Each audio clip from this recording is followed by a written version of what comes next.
नमस्कार। तो नीट का एग्जाम बिल्कुल सर पर है और सिचुएशन कुछ ऐसी है कि बायोलॉजी और केमिस्ट्री तो लगभग तैयार हैं, लेकिन वो फिजिक्स के न्यूमेरिकल्स वहीं आके गाड़ी अटक जाती है ना। अगर ऐसा ही कुछ हाल है तो चलिए अगले 55 दिनों के लिए एक सॉलिड दमदार फिजिक्स स्ट्रैटेजी बनाते हैं। और देखिए, ये कोई नई बात नहीं है। ये एक बहुत ही कॉमन चैलेंज है, खासकर जब एग्ज़ाम इतना पास आ जाता है। बहुत सारे एस्पिरेंट्स के दिमाग में यही चलता है कि भाई बाकी सब्जेक्ट्स तो तैयार हैं, अब ये फिजिक्स में स्कोर को ऊपर कैसे लेकर जाएं। अक्सर होता यही है ना। बायो और केम तो 90% डन, पर जैसे ही फिजिक्स के सवाल सामने आते हैं एक दीवार सी खड़ी हो जाती है। पर इसमें सबसे अच्छी बात यह है कि ये सिचुएशन में कोई अकेला नहीं है, और उससे भी अच्छी बात यह है कि इसका एक पक्का समाधान है। तो चलिए फटाफट देखते हैं कि हमारा रोड मैप क्या है। सबसे पहले प्रॉब्लम की जड़ को समझेंगे, फिर सीधे जंप करेंगे 55 डे मास्टर प्लान पे, जिसको हमने 3 फेज में डिवाइड किया है। और आखिर में हम ये भी देखेंगे कि एक विनिंग स्कोर आखिर दिखता कैसा है। तो सबसे पहले अपना लक्ष्य सेट करते हैं। हमारा मकसद सिर्फ फिजिक्स में पास होना नहीं है। गोल ये है कि इसको अपनी कमजोरी से अपनी ताकत बनाना है। और हाँ, इस सब के बीच बायोलॉजी और केमिस्ट्री के हाई स्कोर को नीचे भी नहीं आने देना है। और इस टारगेट तक पहुंचने के लिए हमने इन 55 दिनों को 3 आसान से फेज में तोड़ दिया है। इससे होगा ये कि जो सफर अभी बहुत मुश्किल लग रहा है ना, वो काफी मैनेजेबल हो जाएगा। तो ये रहा पूरा प्लान एक झलक में। पहले 20 दिन कॉन्सेप्ट्स और प्रैक्टिस, अगले 20 दिन मॉक टेस्ट और उनका एनालिसिस, और आखिरी 15 दिन फाइनल रिवीजन। चलिए अब हर फेज में थोड़ा डिटेल में चलते हैं। ओके, तो शुरुआत करते हैं फेज 1 से। ये नींव रखने का टाइम है, फाउंडेशन बनाना है। इन पहले 20 दिनों में हमारा पूरा का पूरा फोकस फिजिक्स के न्यूमेरिकल्स को मजबूत करने पर होगा। देखिए, पूरा सिलेबस एक साथ करने की कोशिश नहीं करनी है। हमें स्मार्ट वर्क करना है। इन हाई स्कोरिंग चैप्टर्स पर पहले फोकस करना है। ये वो चैप्टर्स हैं जिनका वेटेज सबसे ज्यादा है, और इनसे सीधे सीधे फॉर्मूला बेस्ड सवाल आते हैं। मतलब स्कोर बढ़ाने का सबसे तेज तरीका। इस फेज में टाइम मैनेजमेंट सबसे जरूरी है। फिजिक्स को डेली 3 से 4 घंटे देने ही होंगे, ये नॉन निगोशिएबल है। इससे साफ है कि फोकस तो फिजिक्स पर है, लेकिन इसका मतलब ये बिल्कुल नहीं कि बायो और केम को छोड़ देना है। उनके लिए भी पूरा टाइम है। फिजिक्स से डर पता क्यों लगता है? क्योंकि अप्रोच क्लियर नहीं होती कि सवाल को शुरू कहां से करें। तो इसके लिए हर न्यूमेरिकल के लिए ये 4 स्टेप मेथड फॉलो करना है। सिंपल है। स्टेप 1, सवाल में जो भी गिवन है उसको लिख लो। स्टेप 2, सही फॉर्मूला पहचानो। स्टेप 3, चेक करो कि सारी यूनिट्स कंसिस्टेंट है, ऐसा यूनिट्स में है।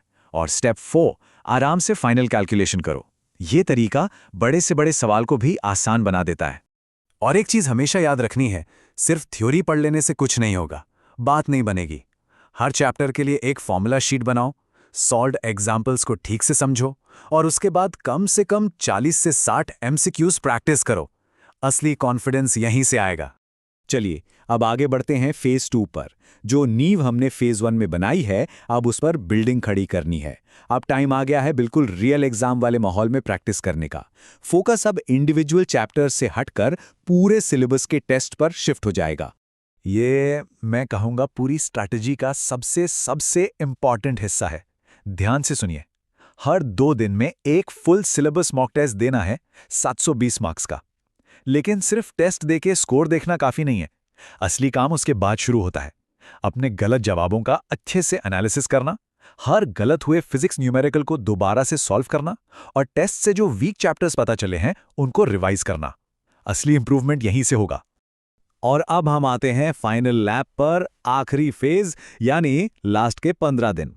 ये हाई इंटेंसिटी रिवीजन का टाइम है। फुल स्पीड, सीधा एग्जाम के दिन तक। लास्ट के 15 दिनों का डेली शेड्यूल कैसा दिखना चाहिए? रोज एक मॉक टेस्ट, उसके बाद 3 घंटे का फोकस्ड रिवीजन और 2 घंटे की टारगेटेड एमसीक्यू प्रैक्टिस। प्रायोरिटी क्या होनी चाहिए? एनसीईआरटी बायोलॉजी की एक एक लाइन, केमिस्ट्री के सारे इंपॉर्टेंट रिएक्शंस, और हाँ, फिजिक्स के सारे फॉर्मूले। और ये एक गोल्डन रूल है जिसको बिल्कुल नहीं भूलना है। आखिरी 10 दिनों में कोई भी नया टॉपिक हाथ नहीं लगाना है, बिल्कुल नहीं।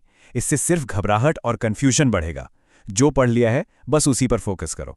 उसी को इतना मजबूत बना लो कि वहां से कोई गलती ना हो। ठीक है, तो हमने प्रोसेस की तो बात कर ली, अब बात करते हैं रिजल्ट की। एक विनिंग स्कोर, एक रियलिस्टिक टारगेट क्या होना चाहिए? चलिए देखते हैं कि इस स्ट्रैटेजी को फॉलो करके हम कहां तक पहुंच सकते हैं। तो देखिए, स्कोर का ब्रेकडाउन कुछ ऐसा हो सकता है।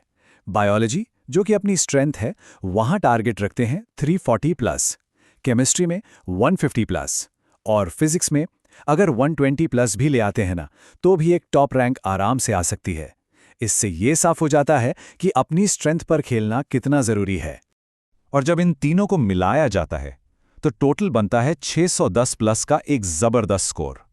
यह दिखाता है कि एक ऐसी बैलेंस स्ट्रैटेजी से एक शानदार रैंक हासिल करना बिल्कुल पॉसिबल है, भले ही एक सब्जेक्ट थोड़ा सा वीक क्यों ना हो। तो देखा, एक क्लियर प्लान डर को फोकस में बदल देता है। ये 55 दिन का प्लान वही रोड मैप है। सवाल अब बस इतना है, क्या इस 55 दिन के मिशन को शुरू करने के लिए तैयार हैं?